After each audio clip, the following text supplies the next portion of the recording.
Took advantage of another sale that Royal Tiger Imports was having on their website over the holidays.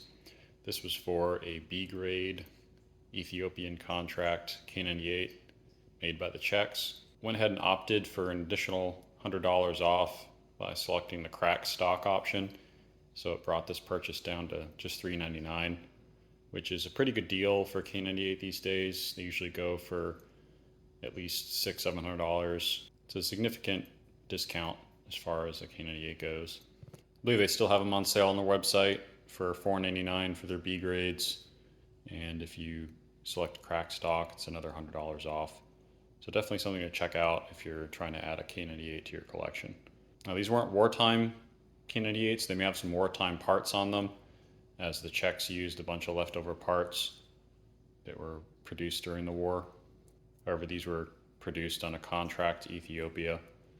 They made several thousand of them at least, and sent them over to Ethiopia to help arm their army after the Second World War. The Czechs had tons of leftover parts. They still had the machinery for most of the parts to make K98s from when the Germans occupied them. So they saw a pretty good opportunity to make some money in the post-war economy. So they made a lot of these K98s and shipped them overseas. So go ahead and take a closer look at this rifle and see how it looks. All right, starting with the butt, you can see it has the late war style butt plate. It's a cupped butt plate, but they drilled a hole into the butt plate here so they could delete the stock disc that you normally see here on K98s. So you could still take apart the bolt using this hole. They switched to this cupped butt plate around 1941, 42, I believe. Just because they're having issues with the laminated stocks delaminating with the flat butt plates. It's also a better design, in my opinion, just because you avoid a lot of stock damage that typically happens on the top and bottom of the stock. You can see here there's some little bit of delamination going on, but nothing serious. You can see right here, this is the St. George coin. It's actually looks like it's in pretty good shape. Should clean up pretty well. It's my understanding that's the patron saint of Ethiopia, and part of the contract is, I'm not sure if the Czechs put these in or if these were put in when they got to Ethiopia, but it's a pretty distinctive feature. You can see the slot here for the sling is in pretty good shape. This is the only crack I could find of any significance. It's right behind the tang here. Should actually be pretty easy to fix. Should be able to epoxy it.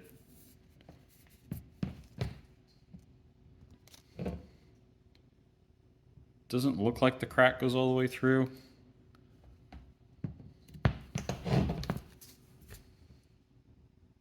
Taking a good look here, it doesn't look like it goes all the way through.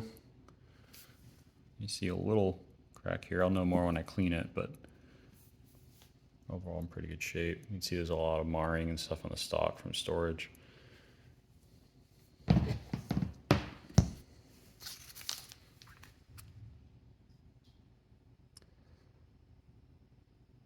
a decent amount of finish here on the bolt and on the receiver, some rust scale, but other than that, looks like it was largely saved from the wire wheel. I got a BSA 1938 infield from them and had a lot of rust scale like this on it. So I'm wondering if, since that one was saved from the wire wheel as well, if that's why they wire wheeled these, because of all the rust scale. Personally would prefer they just leave them alone. So it looks like it has a milled trigger guard on it. Doesn't have the larger size trigger guard you see in a lot of the Czech rifles. Looks like it's got some markings here. You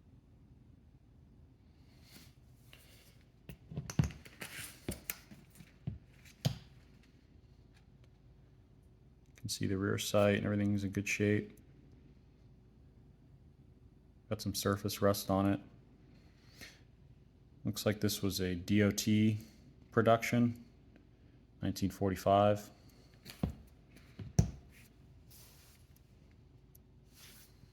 Looks like There's a little gouge here in the stock. Top handguard overall looks good. A little bit of damage here on the tip where it's exposed in front of the band here, but not too bad. You can see there's some significant finish wear on the muzzle. What could be some surface pitting. Looks like a pretty good amount of finish though. Still remaining.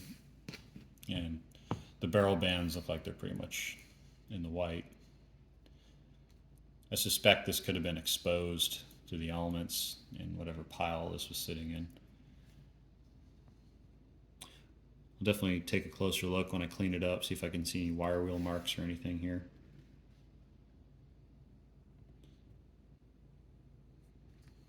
You can see it's missing the sight hood, but they do advertise that these are all missing the sight hood since they're B grades. I'm assuming most of the sight hoods that you find on the rifles from World Tiger are just new reproductions they slap on. Alright, so go ahead and turn it over. Buttstock looks pretty decent. You can see some little cracks here, but nothing to worry about. Looks more like delaminating than anything else, which happens on laminated stocks. See its serial number here, and then we got the 2 inspection marks, which are the Czech lions. They're actually in really good shape. You can see them pretty clearly here.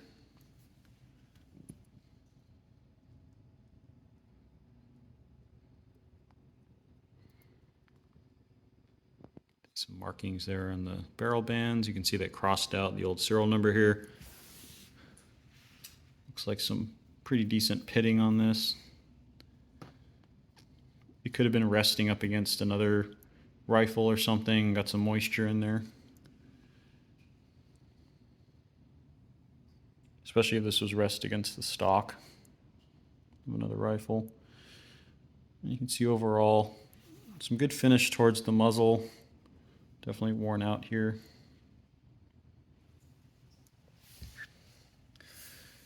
As I take it apart, I'll look and see if I can see any Waffenamps. A lot of these parts are probably wartime production, little small bits, but I'll see what I find. Take a look at the other side. You can see overall looks pretty good. There's that little gouge.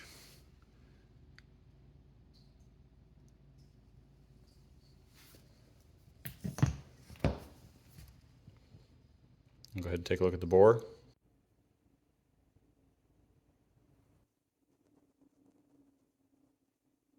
So you see the bore is actually in pretty good shape. It should clean up really nicely. Just looks kind of dirty right now, so just a good brushing with a bore brush, some boiling water, and some solvent will do some wonders on it. So just posting what you might be able to get if you get one of these B grades. This is probably one of the better condition B grades. The cracked stock might have just automatically made it a B grade, which given the rest of its condition, I would say it's above average on what you can expect to get from World Tiger. So I hope this video can help you make an informed decision if you're thinking about getting one of these. I would say for what they're offering, it's a pretty good deal. You don't see K98s for this price, and you might get lucky and even get a wartime style trigger guard like this one has, and a pretty good bore. So I'll get this cleaned up. I have a video on the M95 I got from World Tiger Imports. I'll have a video out on that pretty soon on what that looks like post cleanup. That was only $199. It was a pretty good deal. So I'll get this cleaned up and reassembled, and I'll show you how it looks in a future video. If you have any questions about this rifle, feel free to drop them in the comments. And if you'd like to be alerted of my upcoming videos, feel free to subscribe and sign up for alerts. I have a really nice project coming in about a few weeks. I'm looking forward to showing all of you. So if you want to be alerted to that video, make sure you sign up for alerts so you can get an alert on that. And as always, thank you for watching.